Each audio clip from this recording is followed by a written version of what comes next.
ঘন কুয়াশা মোড়া শীতের সকাল, শিশির ভেজা প্রকৃতি। বেলা বাড়ার সঙ্গে সঙ্গে কুয়াশা ভেদ করে পূর্ব আকাশে উকি দিয়েছে সূর্য।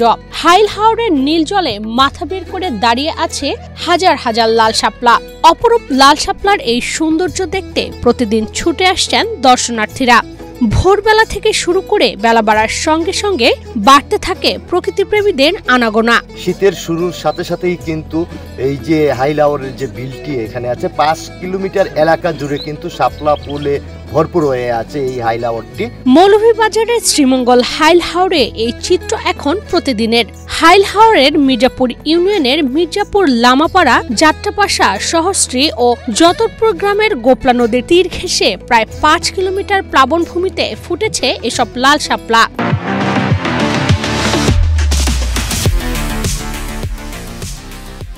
আর শাপলার এই সৌন্দর্য উপভোগ করতে প্রতিদিন হাওরে ভিড় করছেন শত শত দর্শনার্থী। বিস্তীর্ণ এলাকা জুড়ে শাপলা ফুল, সেটি দেখার জন্য কিন্তু এখন দেশ বিদেশের পর্যটকরা এখানে প্রতিদিন ছুটে আসছেন। বিশাল এলাকা জুড়ে হাওরের নীল জলে ফুটে রয়েছে লাল শাপলা। যতদূর চোখ যায় লাল শাপলায় রঙিন হয়ে আছে হাওর। হাওর পানে ছুটোছুটি করছে ডিঙি নৌকা। এসব নৌকায় চড়ে শাপলার সৌন্দর্য উপভোগ করছেন দর্শনার্থীরা। কেউ গান গেয়ে, কেউ নেচে, কেউ আবার ব্যস্ত রয়েছেন ছবি তুলতে, কেউ বা শাপলা কুড়িয়ে আনন্দ পাচ্ছেন। অনেকে ফেরার পথে শাপলা সঙ্গে নিয়ে আসছেন। অনেক দূর দূরান্ত থেকে আসতেছে। মোটামুটি সবকিছু ঠিকই আছে, এখানকার পরিবেশ বা মানুষজনের ব্যবহার।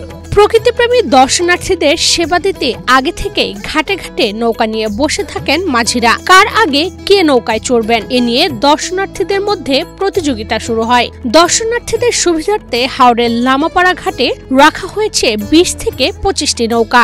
ভাড়ায় চালিত এসব নৌকা করে অল্প টাকায় হাওর ঘুরে দেখছেন দর্শনার্থীরা। আমি ভিডিওতে দেখেছি বা স্থানীয় লোকজনের কাছে শুনেছি এটি একটি বিল, ধান ক্ষেত। এখানে কয়েকদিন পরে ধান চাষ করা হবে, যে কারণে শাপলা ফুল তুলে নিয়ে যাওয়া হচ্ছে এবং পর্যটক যারা আসছেন পর্যটকরাও শাপলা তুলে নিয়ে যাচ্ছেন। স্থানীয় মানুষজনের ব্যবহার খুবই ভালো এবং যারা নৌকা চালিয়ে থাকেন, মাঝি যারা আছেন তারাও আসলে তাদেরও ব্যবহার খুবই ভালো। এখানে এসে আমার খুব ভালো লেগেছে। পরিবার পরিজনদের সঙ্গে শিশুরাও এসেছেন হাওরের শাপলা দেখতে। দর্শনার্থীদের ঘিরে হাওর পাড়ে বসেছে অস্থায়ী দোকান। এসব দোকানে বিক্রি হচ্ছে চা, পান, চিপস, চানাচুর ও শীতের পিঠা।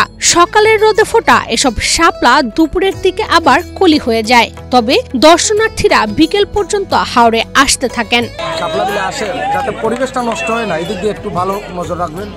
এই যে খাওয়া দাওয়ার পর কিছু পানির প্যাকেট সেকেট আছে, এগুলো ফেলানো যাবে না, একটু পায়ে পরিষ্কারের সহিত রাখা যায়। আর এটাকে জানো এই অনুমোদের কাছে আমাদের দাবি পর্যটক নগরী হিসাবে যাদের স্বীকৃতি দেওয়া হয়। হাওরের চ্যাঙ্গা, সানন্দা, ভেদ্দা ও কাটার বিলের প্রায় 1000 কিয়ার প্লাবনভূমিতে প্রতি বছরই শাপলা ফুল ফোটে।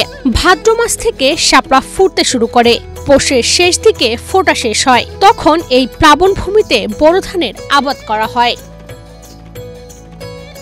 ইশরাত চৈতি, বাংলাদেশ প্রতিদিন।